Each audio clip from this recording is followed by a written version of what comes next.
L200 fuel pump. First step, 3 13mm bolts at the flange, way up there, to remove the rearmost exhaust section before you get the gas tank down. Fan is to keep me cool and cool off the exhaust. Okay, step 2, meat and potatoes. Okay, before I pull this all the way out, and you see it, see the fuel fill tube there? These others, somebody actually made their own line right there, which I kind of admire, but someone has been in here before. Then we up there, you have to disconnect all of that, the things you see unplugged, including that harness that goes to the fuel pump, before you get it out. Okay, so fuel fill tube, these, once again, 13mm front and back on the strap. We're going to need a wiggle. See the wiggle? And we'll get started on the next thing. Okay, ultimately I cut the strap for the charcoal canister because I couldn't get it undone, so I lifted it up there. So I would do that. You can see over there the connector to the left. That's the fuel return up there that you have to disconnect, so do that before you pull it out. But you cut that strap and disconnect that, and you're ready to go. Okay, so even on, see if I can get this light right, empty, when the light comes on, you can see how much fuel you have left. So more than enough to get to the gas station. But I mean, it's down there pretty good. But you know, 1.5 gallons across a tank this size, it's going to make almost no difference. Okay, off eBay for pennies on the dollar. That's all I'm going to say.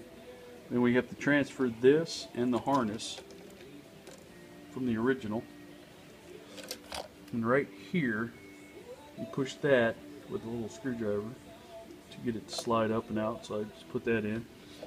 The other thing you want to do is on these little connectors here, if you look in there, the little ramps, they get opened up, so you have to bend the little ramps to get good contact when you put it back into the plug, which is right there. Same thing. Okay, we'll see what happens next. Okay, when you put it in there, you start this, you see how this notch is not here? That's what we have to get. So I'm going to set this phone down because I can't be 2 people at once.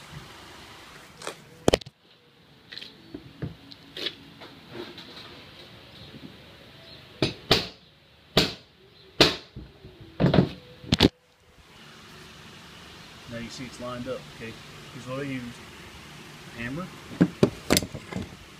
and I actually cut this off a boat steering thing. But if you have a big enough punch, a rod or metal something or other, you see I've bended from all the hammering I've done on it. You put it just like that. Bang, bang, bang. Right in she goes. Okay, it is in there. I still have to connect these parts. But basically you work from the front, so you put the front in and then the back, and you know, you want to have a jack around or something for assistance. It goes without saying you want to do this when the low fuel light comes on, which I showed you earlier how much low fuel actually is. And then the other thing you want to do is you want to replace that fuel filter, and you want to write right on it where anybody that racks it can see when it was changed, because otherwise we're going to be trying to sell this person a fuel filter and say you need a fuel filter. So anyway, right there. On to the next part. Okay, last portion. So with the back of the car, this is the bumper right here. I'm laying up under it so you can see it. But you want this one open, this one open. This is kind of the opposite when you put it back. You want this one facing this way. This is right past the tire, spare tire holder. This front heat shield goes up. Cover all that connector stuff that goes up in there. Okay. And then you see that one right there? right at the top, right there.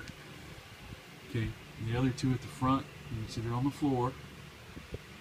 Okay, and then you have this one here, which goes to the other side of this tube. The other side. Okay. So anyway, that's going to help you with this exhaust. Okay, proof's in the pudding. There's the old fuel filter. You can hear it's running. We're going to climb back up under here one last time. Hopefully not see any fuel leak.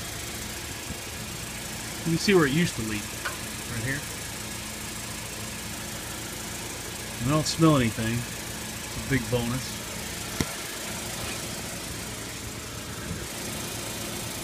Okay, it is running. I don't know if you can hear it. Anyway, got the fuel filter there. Somebody in the past took this little plastic, whatchamacallit, bracket off, which, you know, I really don't see how that could have helped anything anyway. Don't disagree with that. This bracket's connected to the tank, so that's pretty sturdy. Anyway, our new fuel filter. If someone wants to check, they're going to have to undo that. So, anyway, you can see this trail right here. That was all gas. I don't smell any gas anymore, and the leak seems to be fixed. So, we just have an issue with that, especially at this age. Anyway, there's the, you know, where I tighten the fuel fill, all the other stuff. Little heat shield here. And starting to get warm.